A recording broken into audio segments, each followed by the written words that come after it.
I've always been involved with mentoring, people, like especially young people and surfers. And it was just through the ASP that they said they wanted a chaplain on the world tour, just to help the surfers, when with dealing with stress and dealing with different problems that they might go through while they're away from home.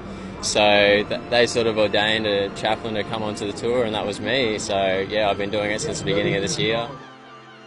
I was about 16. My dad died from a heart attack, and I was a little bit lost at that time, and I got invited to go on a surf camp.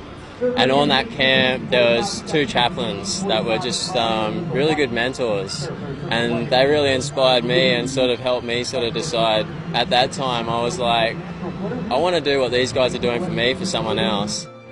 Just helping the guys out with physical needs first, and then when the time comes, talking to them about the harder things, and the deeper issues that they might be going through. But at the end of the day, if you're helping someone, to compete better or to be a better person, then that's the most rewarding thing that I can do. I was travelling with a lot of professional athletes at the top of their game, supporting them on the road. I was really just an ear for them to come and talk to.